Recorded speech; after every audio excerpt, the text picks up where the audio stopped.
Bienvenue dans le podcast Je te vois pour l'épisode 2.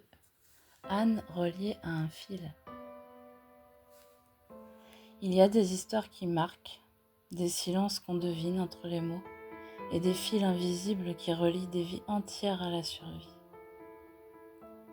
Aujourd'hui, dans ce nouvel épisode du podcast Je te vois, je te partage le témoignage d'Anne.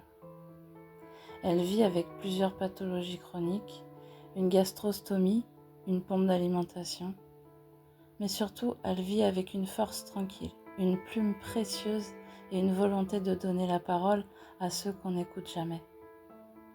C'est l'histoire d'Anne et peut-être aussi un peu la tienne. Sur la partie 1, Anne nous parle de vivre autrement. Anne a 52 ans, elle vit dans un petit village en Belgique. Elle a toujours aimé les mots pour ce qu'ils permettent de dire et pour ce qu'ils préservent de mystère. Jamais elle n'aurait imaginé publier un livre. Le destin en a décidé autrement.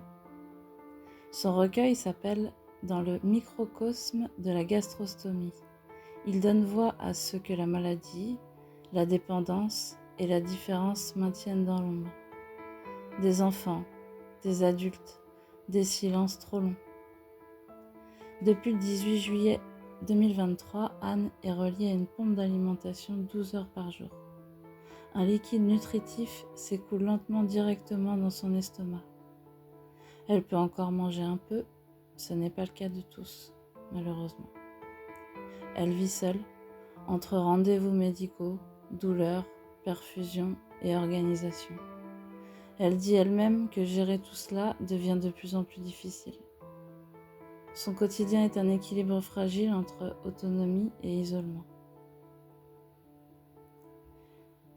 Partie 2, une santé qui bascule. Anne est atteinte de plusieurs pathologies chroniques. Une encéphalomyélite myalgique, une fibromyalgie, une BPCO, une dysautonomie sévère et un Covid long depuis 2024. Ça fait beaucoup. Tout a basculé en 2019.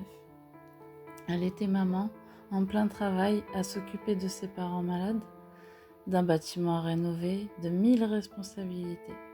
Et son propre corps a fini par dire stop. Son papa est tombé gravement malade.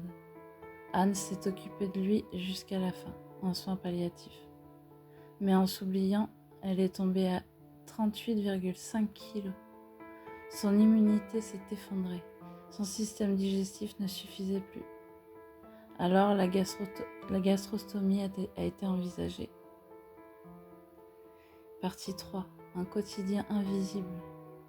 Chaque jour, Anne vit avec une fatigue constante, des malaises post-effort, une tension qui tombe à 5, un souffle court, des douleurs permanentes et un périmètre de marche de 15 minutes maximum. Elle a un fauteuil roulant, mais personne pour la pousser. Donc du coup, elle sort peu, juste pour les courses et les rendez-vous médicaux. Elle porte un bracelet de télévigilance en permanence. Elle vit avec la peur des évanouissements. Elle est seule. Sa fille travaille beaucoup. Son fils passe parfois. Le reste du temps, c'est le silence. Partie 4. Ce qui fait mal. Ce qui est le plus difficile ? Tout, dit-elle. La douleur, la fonte musculaire, les polytendinites, la fatigue, l'épuisement, les aides qu'elle a fini par abandonner, le canapé-lit, la douche adaptée, le déambulateur, payé par elle-même, mais surtout l'isolement, les amis disparus, les jugements, tu n'as qu'à manger, comme on lui a déjà dit. Elle me dit, je suis comme une petite vieille qui attend de voir son aide ménagère une fois par semaine. Elle n'a jamais choisi ça. Elle voudrait vivre comme tout le monde, retrouver une vie sociale, danser, photographier, enfourcher sa moto. Mais la réalité est tout autre. Partie 5. Ce qu'elle voudrait qu'on comprenne.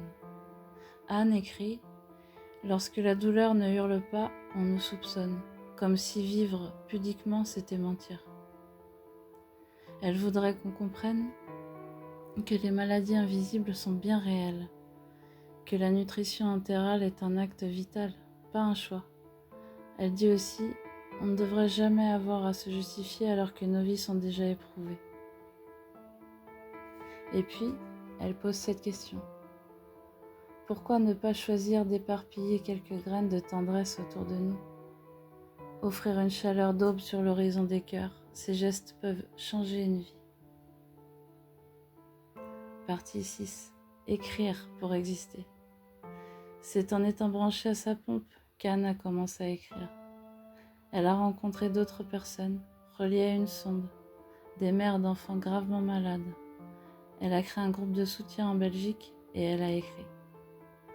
Pour témoigner, pour alerter, pour faire exister ces vies qu'on oublie. Son livre s'est vendu à plus de 300 exemplaires et tous les bénéfices ont été reversés à des familles dans le besoin. Un jour, une maman lui a dit « Grâce à ton livre, j'ai accepté la gastrostomie pour ma fille. » Et ça, c'est magnifique.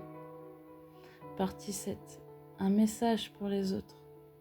Anne adresse un message à celles et ceux qui vivent comme elle. Restez les personnes que vous êtes, bienveillantes, courageuses, parce que dans ce microcosme, j'ai vu naître des fraternités indéfectibles. Elle rend hommage à ces enfants qui vivent sans manger, mais qui sourient encore, et à leurs parents, ces héros discrets. Elle dit « Souffrir en tant qu'adulte est difficile, mais vivre avec la souffrance de son enfant, il n'y a rien de pire. » Partie 8. Où elle puise sa force. Sa force, elle la puise dans ses enfants, dans les récits des autres, dans chaque lien tissé, dans chaque mot posé.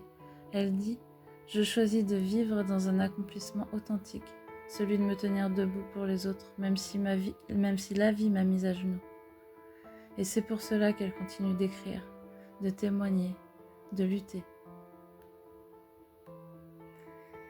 Merci Anne pour ta force, pour ta plume, pour ce fil invisible qui nous relie maintenant à toi. Ton histoire touche, bouleverse, élève. Et à toi qui écoutes, si ce témoignage t'a ému, partage-le. Fais-le entendre à quelqu'un qui se sent seul ou incompris. Parce qu'ici, on voit celles et ceux que l'on ne regarde pas. Je te vois et je ne te lâche pas.